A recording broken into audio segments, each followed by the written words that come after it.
56 भोग क्यों लगाए जाते हैं? भगवान को लगाए जाने वाले भोग की बड़ी महिमा है।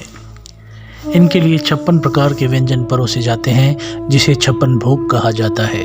यह भोग रसगुल्ले से शुरू होकर दही, चावल, पूड़ी, पापड़ी आदि से होते हुए इलायची पर जाकर खत्म होता है। अष्टप्रहर भोजन करने वाले बालकृष्ण भगवान को अर्पित किए जाने वाले 56 भोग के पीछे कई रोचक कथाएं हैं।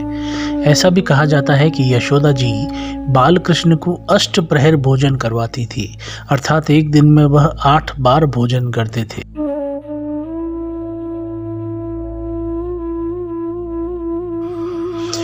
जब इंद्र के प्रकोप से ब्रज को बचाने के लिए भगवान श्री कृष्ण ने गोवर्धन पर्वत को उठाया, तब लगातार 7 दिन तक भगवान ने अन्न और जल का ग्रहण नहीं किया। 8वें दिन जब भगवान ने देखा कि अब इंद्र की वर्षा बंद हो चुकी है, तो सभी ब्रजवासियों को गोवर्धन पर्वत से बाहर निकल जाने को कहा। तब दिन में 8 प्रहर भोजन करने वाले ब्रज के नंदलला कन्हैया का लगातार 7 दिन तक भूखे रहना ब्रजवासियों और माता यशोदा के लिए बहुत कष्टप्रद था। भगवान के प्रति अपनी अनन्य श्रद्धा और भक्ति दिखाते हुए ब्रजवासियों सहित यशोदा माता ने 7 दिन और अष्टप्रहर के हिसाब से 56 व्यंजनों का भोजन बालकृष्ण को लगाया। गोपिकाओं की भेंट किए गए इन 56 भोग को पाकर श्री कृष्ण बहुत प्रसन्न हुए। श्रीमद् भगवत के अनुसार गोपिकाओं ने 1 माह तक यमुना में भोर में ही केवल स्नान किया और अपनी कुल देवी जगदम्बा कात्यायनी माँ की अर्चना भी इसी मनोकामना से की कि उन्हें नंद कुमार की पति रूप में प्राप्त हों। श्री कृष्ण ने उनकी मनोकामना की पूर्ति की सहमति दे दी। व्रत समाप्ति और मनोकामना पूर्ण हो जाने के उपलक्ष्य में ही उद्यापन स्वरूप गोपिकाओं ने 56 भोग का आयोजन किया। यह 56 भोग 56 सखियां हैं, ऐसा भी कहा जाता है। और गोलोक में भगवान श्री कृष्ण राधिका जी के साथ एक दिव्य कमल पर विराजते हैं। उस दिव्य कमल की 3 परतें होती हैं। प्रथम परत में 8, दूसरे में 16 और तीसरे में 32 पंखुड़ियाँ होती हैं। प्रत्येक पंखुड़ी एक प्रमुख सखी और मध्य में भगवान विराजते हैं। इस तरह कुल पंखुड़ियों की संख्या भी 56 होती है। तो 56 का अर्थ यह भी माना जाता है। यदि हम बात करें 56 भोग की, तो वह इस प्रकार है। पहला है भक्त यानी भात, दूसरा है सूप्तिका यानी दाल, तीसरा है प्रलेह यानी चटनी, चौथा है सदिका यानी कढ़ी, 5वां है दधि शाकजा यानी दही शाक की कढ़ी, 6ठा है शिखरणी यानी श्रीखंड और 7वां है अवलेह यानी चटनियाँ और 8वां है बालका यानी बाटी।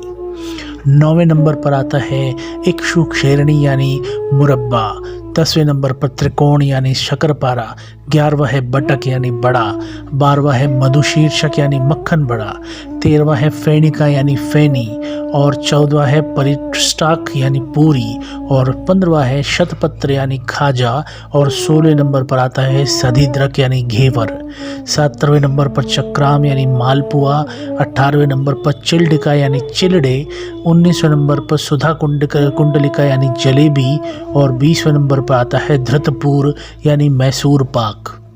21वें नंबर पर वायुपुर यानी रसगुल्ला, 22वें पर चंद्रकला यानी चांदी की बर्फ वाली मिठाई, 23वें नंबर पर दधी यानी महारायता, 24वें पर स्थूली यानी थूली, 5वें पर कर्पूर नाड़ी यानी लौंग पूरी, 26वें पर खंड मंडल यानी खुरमा और 16वें पर गोधूम यानी दलिया, 18वें पर आता है परिखा यानी रोट और 19वें पर आता है सुफलाढ़िया यानी सौंफ युक्त भोजन, 30वें पर आता है दधिरूप यानी फलों से बना हुआ रायता, 31वें पर मोदक यानी लड्डू और 32वें पर शाक यानी साग, 33वें पर आता है सौधान यानी अधानों का अचार और 34वें पर मंडका यानी मोठ, 35वें पर पायस यानी खीर, 36वें पर दधी यानी दही, 17वें पर गुघृत यानी घी और 38वें पर आता है हैयंग पीनम यानी मक्खन।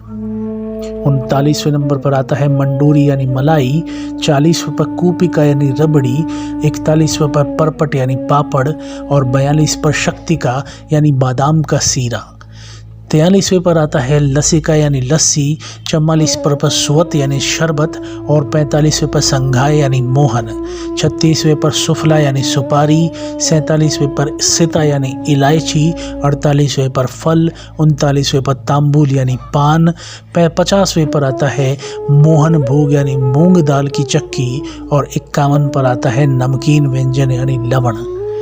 इसके अलावा मुखवास के रूप में कषाय, मधुर, तिक्त, कटु, अम्ल, इसका अर्थ है आंवला, गुलकंद, अदरक, मेथी दाना और नींबू। भगवान को लगाया जाने वाला 56 भोग उन्हें अति प्रिय है, तो जो भी साधक इस 56 भोग का आयोजन करते हैं भगवान उन्हें स्वयं आशीर्वाद प्रदान करते हैं।